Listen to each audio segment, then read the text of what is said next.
ओम शांति। 3 अक्टूबर 2025 के ईश्वरीय महावाक्य। पहले सुनते हैं मुरली के मुख्य पॉइंट्स। बाबा ने कहा, यह भारत मेरी जन्मभूमि है, यही सबसे बड़ा तीर्थ है। मैं यहाँ आकर सबकी सद्गति करता हूँ, भारत को हेवन बना देता हूँ। सारी दुनिया सब्ज हरी भरी बन जाती है, सब कुछ नया, वहाँ दुख का नाम भी नहीं होगा। 5 तत्व भी तुम्हारी सर्विस में हाजिर रहेंगे।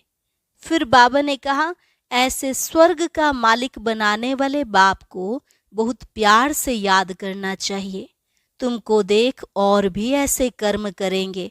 इसको ही कहा जाता है अलौकिक दिव्य कर्म। अभी तुम कितने स्वच्छ बुद्धि बने हो। सबसे अच्छा टाइटल तुम बच्चों को ही मिलता है, स्वदर्शन चक्रधारी। लास्ट में बाबा ने कहा, तुम बच्चों को सर्विस का बहुत उमंग रहना चाहिए। मुख से ज्ञान रत्नों के सिवाय और कुछ ना निकले। तुम हरेक रूप बसंत हो। और अब सुनते हैं महावाक्यों को विस्तार से। मुरली का सार। मीठे बच्चे, तुम हो सच्चे सच्चे परवाने, जो अभी क्षमा पर फिदा होते हो। इस फिदा होने का ही यादगार यह दीपावली है। प्रश्न, बाबा ने अपने बच्चों को कौन सा समाचार सुनाया है? उत्तर, बाबा ने सुनाया, तुम आत्माएं निर्वाण धाम से कैसे आती हो और मैं कैसे आता हूँ। मैं कौन हूँ, क्या करता हूँ, कैसे राम राज्य स्थापन करता हूँ, कैसे तुम बच्चों को रावण पर विजय पहनाता हूँ। अभी तुम बच्चे इन सब बातों को जानते हो। तुम्हारी ज्योत जगी हुई है। गीत, तुम ही हो माता पिता, तुम ही हो। ओम शांति। मीठे मीठे रूहानी बच्चों ने गीत सुना। आत्माओं ने इन जिस्मानी कर्मेंद्रियों से गीत सुना। गीत में पहले तो ठीक था, पिछाड़ी को फिर भक्ति के अक्षर थे। तुम्हारे चरणों की धूल है। अब बच्चे चरणों की धूल थोड़े ही होते हैं, यह रॉन्ग है। बाप बच्चों को राइट अक्षर समझाते हैं। बाप आते भी वहां से हैं जहां से बच्चे आते हैं, वह है निर्वाण धाम। बच्चों को सबके आने का समाचार तो सुनाया, अपना भी सुनाया कि मैं कैसे आता हूँ, आकर के क्या करता हूँ। राम राज्य स्थापन करने अर्थ रावण पर विजय पहनाते हैं। बच्चे जानते हैं राम राज्य और रावण राज्य इस पृथ्वी पर ही कहेंगे। अभी तुम विश्व के मालिक बनते हो। धरती, आसमान, सूर्य आदि सब तुम्हारे हाथ आ जाते हैं तो कहेंगे रावण राज्य सारे विश्व पर और राम राज्य भी सारे विश्व पर है।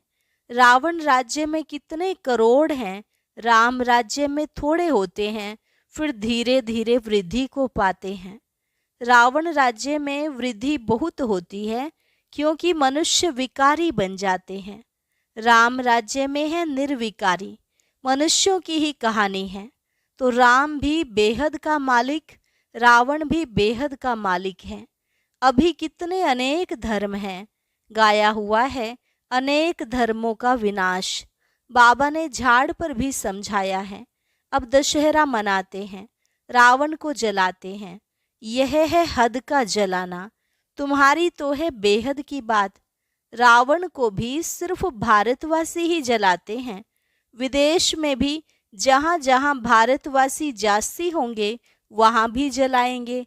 वह है हद का दशहरा। दिखाते हैं लंका में रावण राज्य करते थे, सीता को चुराकर लंका में ले गया। यह हो गई हद की बातें।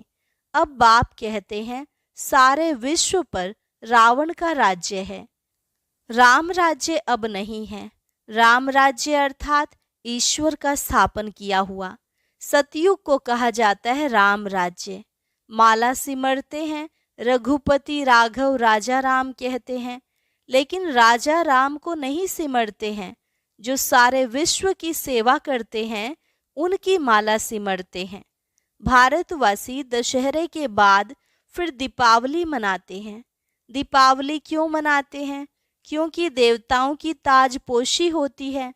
कारोनेशन पर बत्तियां आदि बहुत जलाते हैं। एक तो ताजपोशी, दूसरा फिर कहा जाता है घर घर में दीपमाला। हर एक आत्मा की ज्योत जग जाती है।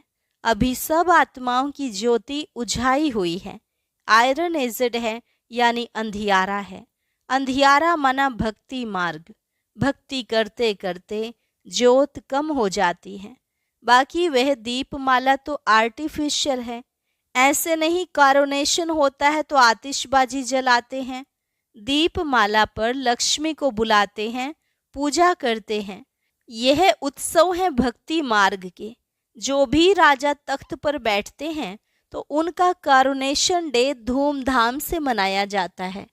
यह सब है हद के। अभी तो बेहद का परिवर्तन, सच्चा सच्चा दशहरा होना है। बाप आए हैं सबकी ज्योत जगाने। मनुष्य समझते हैं हमारी ज्योत बड़ी ज्योत से मिल जाएगी। ब्रह्म समाजियों के मंदिर में सदैव ज्योत जगती है। समझते हैं जैसे परवाने ज्योति पर फेरी पहन फिदा होते हैं, वैसे हमारी भी आत्मा अब बड़ी ज्योति में मिल जाएगी। इस पर दृष्टांत बनाया है। अभी तुम हो आधा कल्प के आशिक। तुम आकर एक माशूक पर फिदा हुए हो, जलने की तो बात नहीं। जैसे वह आशिक माशूक होते हैं तो वह एक दो के आशिक बन जाते हैं। यहाँ वह एक ही माशूक है, बाकी सब हैं आशिक। आशिक उस माशूक को भक्ति मार्ग में याद करते रहते हैं। माशूक आप आओ तो हम तुम्हारे पर बलि चढ़ें, तुम्हारे सिवाय हम किसको भी याद नहीं करेंगे। यह तुम्हारा जिस्मानी लव नहीं है। उन आशिक माशूक का जिस्मानी लव होता है। बस एक दो को देखते रहते हैं, देखने से ही जैसे तृप्त हो जाते हैं। यहाँ तो एक माशूक, बाकी सब हैं आशिक। सब बाप को याद करते हैं। भल कोई नेचर आदि को भी मानते हैं, फिर भी ओ गॉड, हे भगवान मुख से जरूर निकलता है। सब उनको बुलाते हैं, हमारे दुख दूर करो। भक्ति मार्ग में तो बहुत आशिक माशूक होते हैं। कोई किसका आशिक, कोई किसका आशिक। हनुमान के कितने आशिक होंगे। सब अपने अपने माशूक के चित्र बनाकर फिर आपस में मिलकर बैठ उनकी पूजा करते हैं। पूजा कर फिर माशूक को डुबो देते हैं। अर्थ कुछ भी नहीं निकलता। यहाँ वह बात नहीं। यह तुम्हारा माशूक एवर गोरा है, कभी सांवरा बनता नहीं। बाप मुसाफिर आकर सबको गोरा बनाते हैं। तुम भी मुसाफिर हो ना, दूर देश से आकर यहाँ पार्ट बजाते हो। तुम्हारे में भी नंबरवार पुरुषार्थ अनुसार समझते हैं। अभी तुम त्रिकालदर्शी बन गए हो। रचता और रचना के आदि मध्य अंत को जानते हो तो तुम हो गए त्रिकालदर्शी ब्रह्मा कुमार कुमारियां।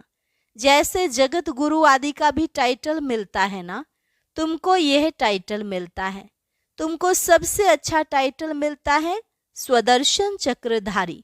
तुम ब्राह्मण ही स्वदर्शन चक्रधारी हो या शिव बाबा भी है? शिव बाबा भी है, हाँ, क्योंकि स्वदर्शन चक्रधारी आत्मा होती है ना शरीर के साथ। बाप भी इसमें आकर समझाते हैं।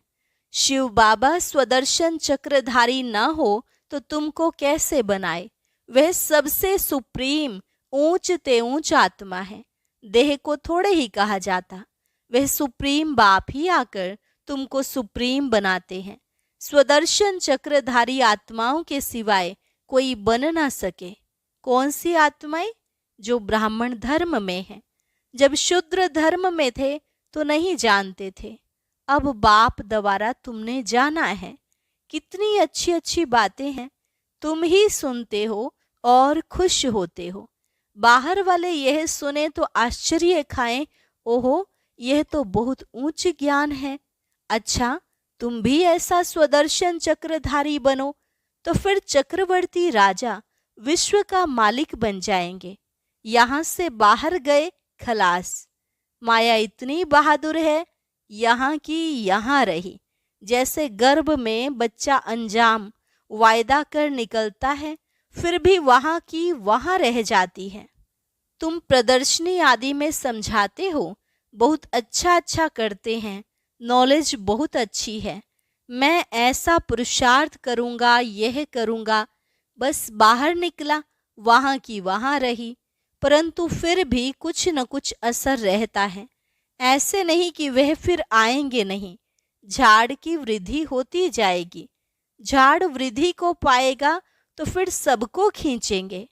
अभी तो यह है रौरव नर्क। गरुड़ पुराण में भी ऐसी ऐसी रोचक बातें लिखी हैं जो मनुष्यों को सुनाते हैं ताकि कुछ डर रहे। उनसे ही निकला है कि मनुष्य सर्प बिच्छू आदि बनते हैं। बाप कहते हैं, मैं तुमको विषय वैतरणी नदी से निकाल क्षीर सागर में भेज देता हूँ। असुल तुम शांति धाम के निवासी थे, फिर सुख धाम में पार्ट बजाने आए। अभी फिर हम जाते हैं शांति धाम और सुख धाम। यह धाम तो याद करेंगे ना? गाते भी हैं, तुम मात पिता हम बालक तेरे, तुम्हारी कृपा से सुख घनेरे। वह सुख घनेरे तो होते ही हैं सतयुग में, अभी है संगम।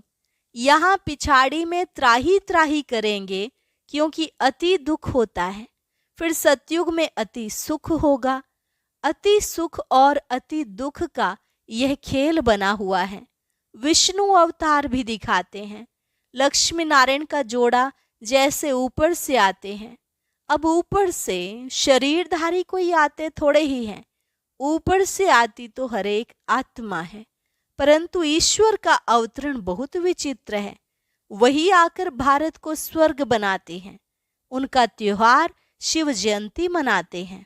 अगर मालूम होता कि परम पिता परमात्मा शिव ही मुक्ति जीवन मुक्ति का वर्षा देते हैं, तो फिर सारे विश्व में गॉड फादर का त्योहार मनाते। बेहद के बाप का यादगार मनाएं तब जब समझें कि शिव बाबा ही लिबरेटर गाइड है। उनका जन्म ही भारत में होता है। शिव जयंती भी भारत में मनाते हैं, परंतु पूरी पहचान नहीं तो हॉलीडे भी नहीं करते हैं। जो बाप सर्व की सद्गति करने वाला है, उनकी जन्म भूमि जहाँ अलौकिक कर्तव्य आकर करते हैं, उनका जन्मदिन और तीर्थ यात्रा तो बहुत मनानी चाहिए। तुम्हारा यादगार मंदिर भी यहाँ ही है, परंतु किसको पता नहीं है कि शिव बाबा ही आकर लिबरेटर गाइड बनता है। कहते सब हैं कि सब दुखों से छुड़ाकर सुख धाम में ले चलो, परंतु समझते नहीं। भारत बहुत ऊंच ते ऊंच खंड है। भारत की महिमा अपरंपार गाई हुई है। वहाँ ही शिव बाबा का जन्म होता है। उनको कोई मानते नहीं, स्टैंप नहीं बनाते, औरों की तो बहुत बनाते रहते हैं। अब कैसे समझाया जाए जो इनके महत्व का सबको पता पड़े। विलायत में भी सन्यासी आदि जाकर भारत का प्राचीन योग सिखलाते हैं। जब तुम यह राजयोग बताएंगे तो तुम्हारा बहुत नाम होगा। बोलो, राजयोग किसने सिखाया था, ये किसको पता नहीं है। कृष्ण ने भी हठयोग तो सिखाया नहीं। यह हठयोग है सन्यासियों का, जो बहुत अच्छे पढ़े लिखे हैं, जो अपने को फिलोसोफर कहलाते हैं। वह इन बातों को समझ और सुधर जाएं। कहें हमने भी शास्त्र पढ़े हैं, परंतु अब जो बाप परमात्मा सुनाते हैं वह राइट है, बाकी सब है रॉन्ग। तो यह भी समझें कि बरोबर बड़े से बड़ा तीर्थ स्थान यह है जहां बाप आते हैं, स्वयं भगवान आते हैं। तुम बच्चे जानते हो, इसको कहा जाता है धर्म भूमि। यहाँ जितने धर्मात्मा रहते हैं उतने और कहाँ नहीं। तुम कितना दान पुण्य करते हो, बाप को जानकर तन मन धन सब इस सेवा में लगा देते हो। बाप ही सबको लिबरेट करते हैं, सबको दुख से छुड़ाते हैं। और धर्म स्थापक कोई दुख से नहीं छुड़ाते, वह तो आते ही हैं उनके पिछाड़ी। नंबरवार सब पार्ट बजाने आते हैं। पार्ट बजाते बजाते तमो प्रधान बन जाते हैं, फिर बाप आकर सतो प्रधान बनाते हैं। तो यह भारत कितना बड़ा तीर्थ है। भारत सबसे नंबर 1 ऊंच भूमि है। बाप कहते हैं मेरी यह जन्मभूमि है, मैं आकर सबकी सद्गति करता हूँ, भारत को हेवन बना देता हूँ। तुम बच्चे जानते हो बाप स्वर्ग का मालिक बनाने आए हैं। ऐसे बाप को बहुत प्यार से याद करो, तुमको देख और भी ऐसे कर्म करेंगे। इसको ही कहा जाता है अलौकिक दिव्य कर्म। ऐसे मत समझो कोई नहीं जानेंगे, ऐसे निकलेंगे जो तुम्हारे यह चित्र भी ले जाएंगे। अच्छे अच्छे चित्र बने तो स्टीमर भरा कर ले जाएंगे। स्टीमर जहाँ जहाँ खड़ा रहता है वहाँ यह चित्र लगा देंगे। तुम्हारी बहुत सर्विस होनी है। बहुत उदार चित्त हुंडी भरने वाले सामल शाह भी निकलेंगे जो ऐसे काम करने लग पड़ते हैं ताकि सबको मालूम पड़े कि यह कौन है जो इस पुरानी दुनिया को बदल और नई दुनिया स्थापन करते हैं। तुम्हारी भी पहले तुच्छ बुद्धि थी, अभी तुम कितने स्वच्छ बुद्धि बने हो। जानते हो हम इस ज्ञान और योग बल से विश्व को हेवन बनाते हैं, बाकी सब मुक्ति धाम में चले जाएंगे। तुम्हें भी अथॉरिटी बनना है। बेहद के बाप के बच्चे होना, शक्ति मिलती है याद से। बाप को वर्ल्ड ऑलमाइटी अथॉरिटी कहा जाता है। सभी वेदों शास्त्रों का सार बताते हैं। तो बच्चों को कितना उमंग रहना चाहिए सर्विस का। मुख से ज्ञान रत्नों के सिवाय और कुछ ना निकले। तुम हरेक रूप बसंत हो। तुम देखते हो सारी दुनिया सब्ज हरी भरी बन जाती है, सब कुछ नया, वहां दुख का नाम नहीं। 5 तत्व भी तुम्हारी सर्विस में हाजिर रहते हैं। अभी वह डिसर्विस करते हैं क्योंकि मनुष्य लायक नहीं है। बाप अभी लायक बनाते हैं। अच्छा, मीठे मीठे सिकिलधे बच्चों प्रति मात पिता बाप दादा का याद प्यार और गुड मॉर्निंग। रूहानी बाप की रूहानी बच्चों को नमस्ते। रूहानी बच्चों की रूहानी बाप दादा को नमस्ते नमस्ते, गुड मॉर्निंग। शुक्रिया बाबा, शुक्रिया। धारणा के लिए मुख्य सार, रूप बसंत बन, मुख से सदैव ज्ञान रत्न ही निकालने हैं। सर्विस के उमंग में रहना है, याद में रहना और सबको बाप की याद दिलाना, यही दिव्य अलौकिक कार्य करना है। सच्चा सच्चा आशिक बन एक माशूक पर फिदा होना है, अर्थात बलि चढ़ना है, तभी सच्ची दीपावली होगी। वरदान, विश्व महाराजन की पदवी प्राप्त करने वाले सर्व शक्तियों के स्टॉक से संपन्न भरपूर भव। विश्व महाराजन की पदवी प्राप्त करने वाले सर्व शक्तियों के स्टॉक से संपन्न भरपूर भव। जो विश्व महाराजन की पदवी प्राप्त करने वाली आत्माएं हैं, उनका पुरुषार्थ सिर्फ अपने प्रति नहीं होगा। अपने जीवन में आने वाले विघ्न व परीक्षाओं को पास करना यह तो बहुत कॉमन है, लेकिन जो विश्व महाराजन बनने वाली आत्माएं हैं, उनके पास अभी से ही सर्व शक्तियों का स्टॉक भरपूर होगा। उनका हर सेकंड, हर संकल्प दूसरों के प्रति होगा।